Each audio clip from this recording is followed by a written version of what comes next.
What's up, y'all? Espeon here, and today, instead of looking at a game to review, instead of showcasing a game, we are delving into more of a comparison video. Now, these two MMOs have been at arms with one another for the sole purpose of proving which game is better: World of Warcraft and Final Fantasy XIV.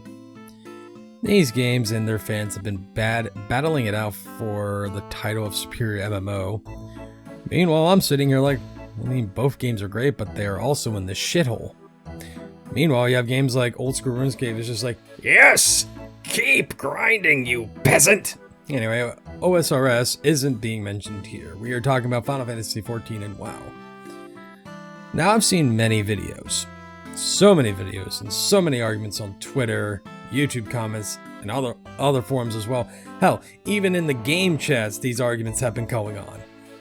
And holy shit, is it getting old now. So the next few videos will cover why these games are better than one another in the MMO structure, while also bringing out the ugly parts of the game that need a lot of work. So without further ado, welcome everyone. My name is Espeon, and for the next few days, we are going to compare and judge the games World of Warcraft and Final Fantasy XIV.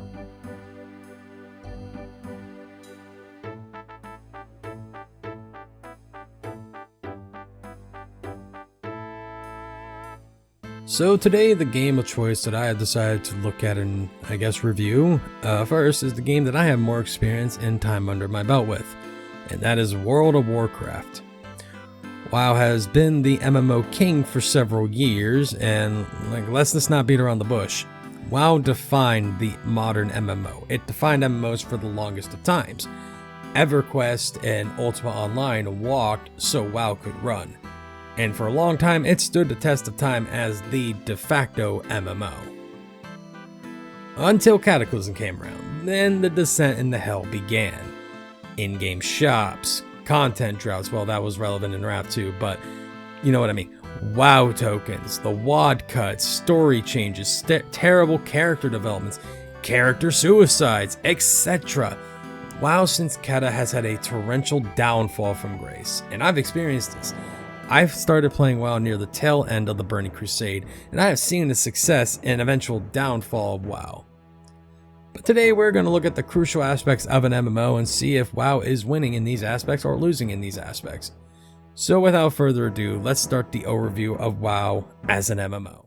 So what makes an MMO? Well, to me and my friend, who is the only one who really responded to me regarding this, the main aspects of an MMO are the following to me and my friend.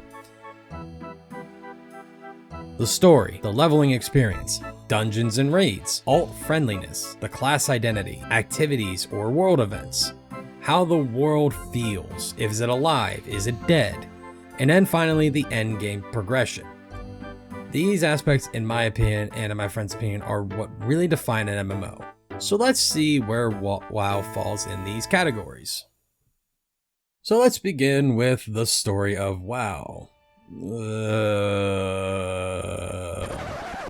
Yeah, let's not beat around the bush. The story, minus the more recent expansions, it wasn't really there. If you wanted the story, you'd have to either play the OG Warcraft RTS games, which are available now on the Blizzard store for a ludicrous price, $10 for a damn near 30-year-old game. Fuck you, Blizzard, I ain't paying that much for Tides of Darkness.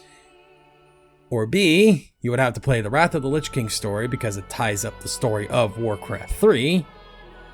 Or MoP and onwards for any sort of story. Or C, and the final one, you resort to YouTubers who are all about the lore of the game, i.e. Pyromancer, Bellular, or Nobble. And when WoW did try to take the initiative with the story,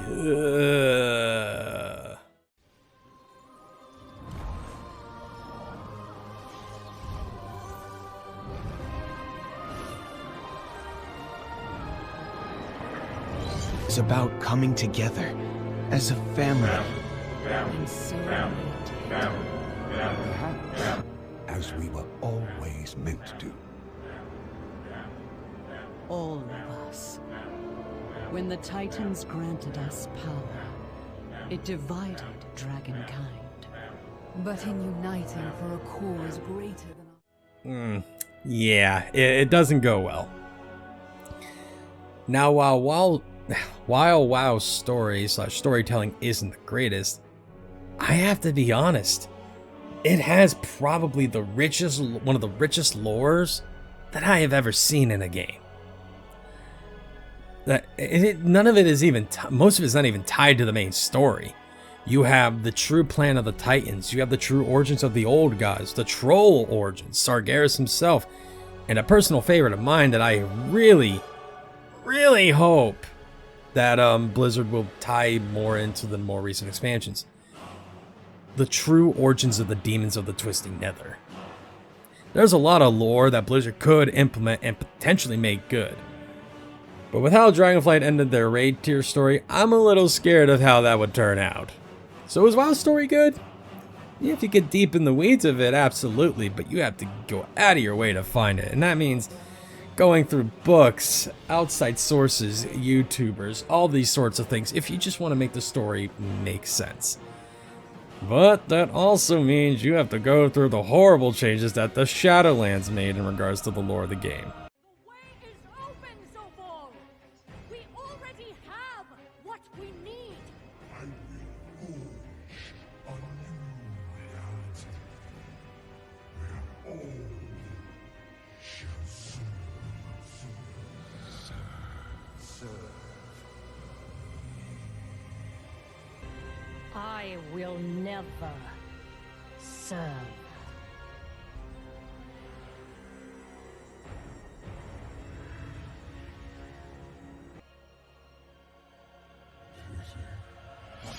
So, WoW's story on a scale of 1 to 10, I'd have to give it a 3 out of 10. Sorry, Blizzard, but you gotta do better with your storytelling. I know you're trying with Dragonflight and maybe with War Within, and you know, maybe it's a good thing that Metzen's back. Woo! But I'm sorry, Dragonflight was a bit of an L when it came to story in most of its aspects. That's just me, though. Anyway, let's go ahead and move on.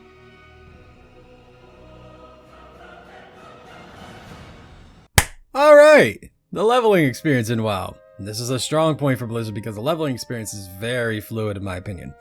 You have a vast array of leveling zones to choose from if you are a returning player. If you are a new player, you'll be whisked into the latest expansion zones to level in, and thankfully, even Blizzard planned this ahead of time and decided not to force people to progress through the Shadowlands as a new player because they knew it would drive the players away because Shadowlands is a heaping pile of hot dog shit. So instead, you are sent to the Battle for Azeroth zones, which still isn't great, but hey, it's better than Shadowlands. As you progress, you are given your skills and abilities as you level. Personally, I prefer the old method where you would go to your class trainer, get your skills rather than just get them instantly, but to each their own. Now, this can tie with the alt-friendliness section as well because WoW's leveling experience is extremely alt-friendly. There isn't anything keeping you from doing really anything to level up. Hell, you can level up via professions. There is a player who is a Pandaren who has yet to choose a faction, and he's max level, just by gathering. The man's insane, but he did it. And before the most recent changes, I believe in Shadowlands, Blizzard used to have heirlooms that would boost the experience gain, making it faster and easier to level up. However, they changed it instead to store and consume less rested XP, which in my opinion is a big L on Blizzard's half. So on a scale of 1 to 10, I would have to give WoW's leveling experience and alt-friendliness a solid 8 out of 10. It can't be a full 10 out of 10 because, let's be honest, leveling experience, despite being very versatile and open, it's still boring as shit. Alright, the dungeons and raids. Now I'll go ahead and say it. WoW's dungeons and raids, 9 times out of 10 are bangers.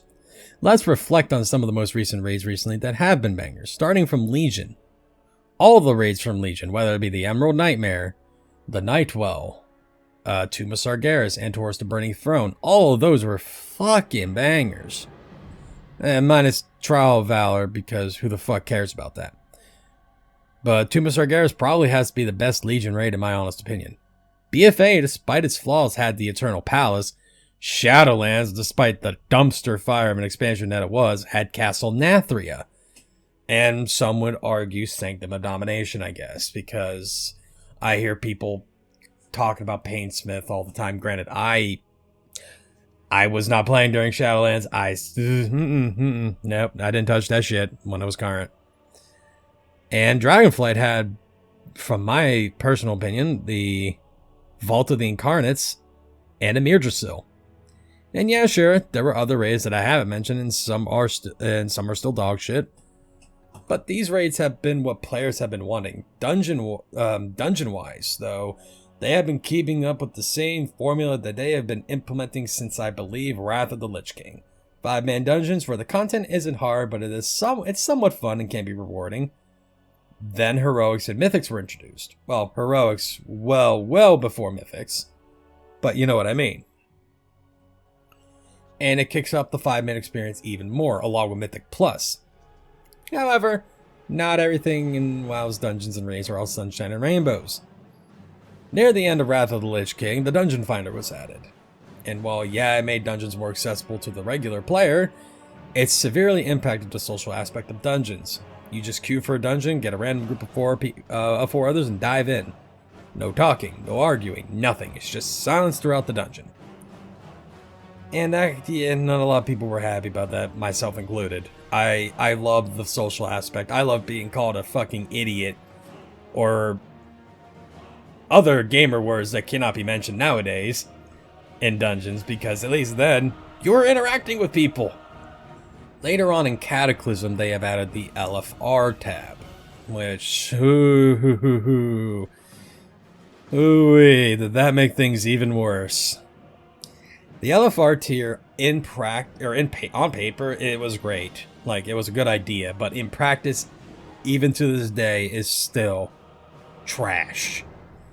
You have people who clear all the LFR wings, and they start to thinking that they're gods at the game, at raid clearing.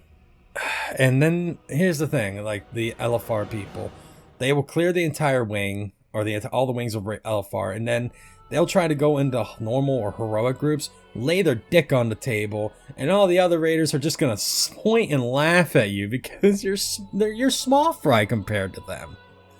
Because LFR is brain dead easy.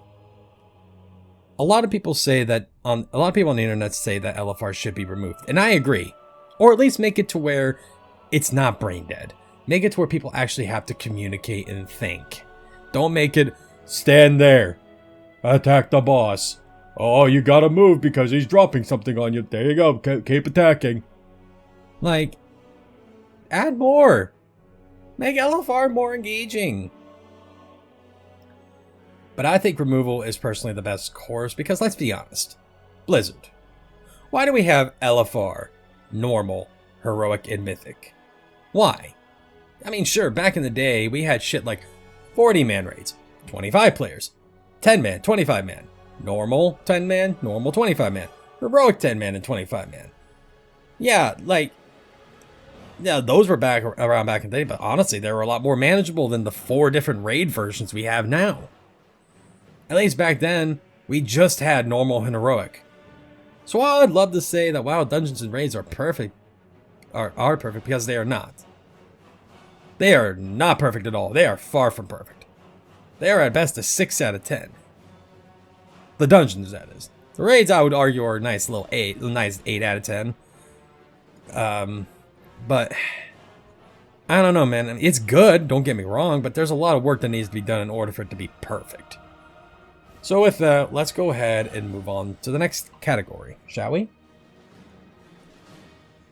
Alright, the class identity. This is another one of those aspects that WoW can accelerate on and have for a long time. Mages feel like mages, warlocks feel like warlocks, etc.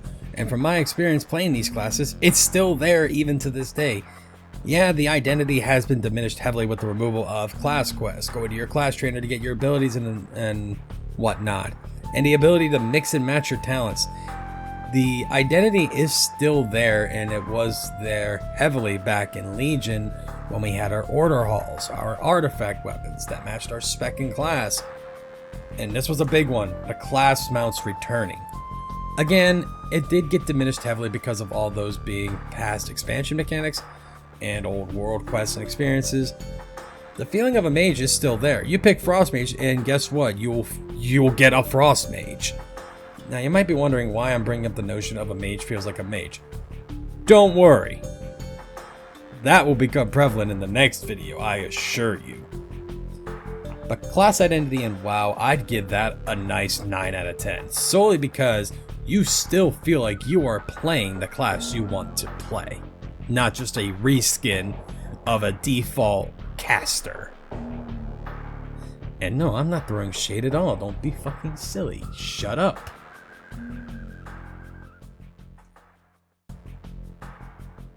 Alright, activities / world events. Let's be honest, WoW is littered to the brim with so much bloat and old content that the amount of activities you can get into are insane. This is where WoW's history is used to its fullest extent. If you look at the screen right now, you are looking at my personal simple armory for mounts. This was a collection that I have been working on for the entire time that I've been playing WoW. And I still have a long ways to go before I even finish this. And this is just mounts. So when people say that WoW has nothing to do, that is a fucking fallacy, because WoW has so much shit to do that can keep you busy for decades, for years. That's just the content that's available all year round. There's also holidays and world events that Blizzard have been adding over the years. And this can tie into the endgame portion, which will be the next section of discussion. But activities and world events on WoW, I'm sorry, it has to get a solid 10 out of 10 for me. Because there's shit in this game that will go on for decades and it'll just get progressively get more and more added to it. So when it comes to stuff to do in WoW, and if you don't have anything to do, go look at a simple armory, go look at some achievements. You might be surprised at what you can find to do. I'm just saying. But let's move on. Alright. And we have finally reached the final aspect of an MMO, and that's being the endgame progression. This one is honestly quite fun for WoW because the endgame progression goes into 3 different sections nowadays. You have the raid endgame progression. You have the PvP endgame progression. And coming in the war within, you will have the PvE world / solo endgame progression.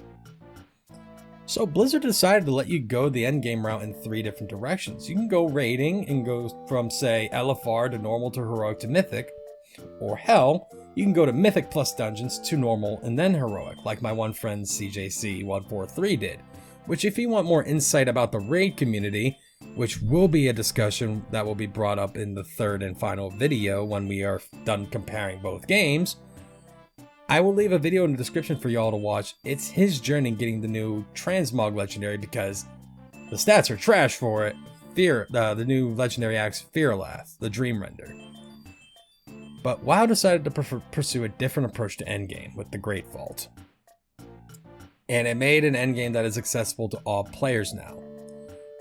So WoW's endgame progression, in my personal opinion, is also a solid 10 out of 10. Some may argue that's not correct, but from my opinion and from my personal experience to how WoW's endgame feels nowadays,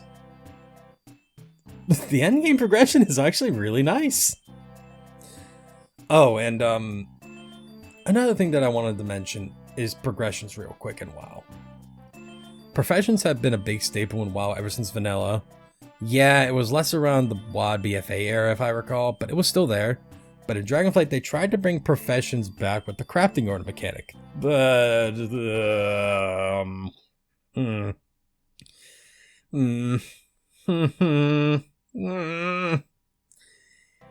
yeah, it kinda needs work. It needs a lot of work. But I wanted to mention this last bit before we move on to one of the last aspects of the MMO genre. Which, by the way, I lied. The endgame progression is not the last one because I forgot. So, yeah, you can yell at me in the comments for being a liar.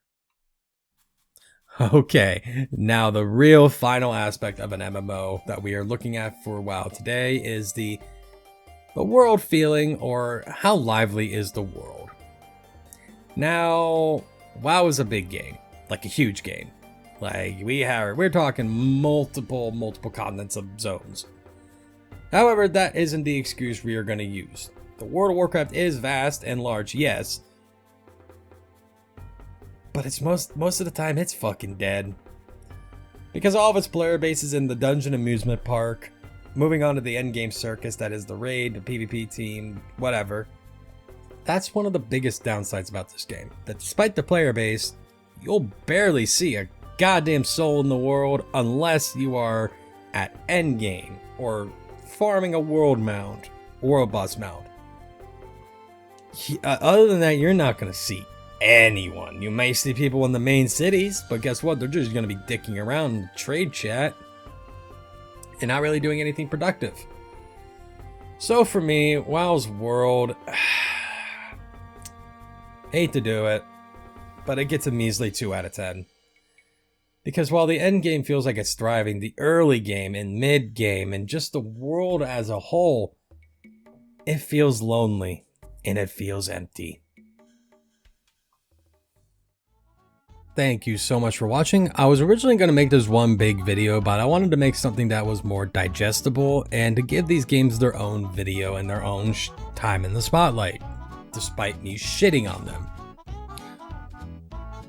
But yeah, I would decide to do it this way, so that way give them their own video and then mesh them together into one final video, as well as bring up the other comparisons in the final video, like the communities. I'll discuss the communities in the final video. But again, thank you for joining me in this deep dive on WoW and how it stands on the MMO structure tree. In the next video, we're going to see where Final Fantasy XIV stands on this tree as well, as well as see what it does differently from WoW in some of these aspects. But what do you guys think? Leave your thoughts in the comment section below. I'd love to hear y'all's opinions on the matter. And as always, don't forget to subscribe for more, and don't forget to give my boy CJ some love and see some of his content. I'm sure you will not be disappointed. But my name has been Espion, and I'll see you all next time in Eorzea.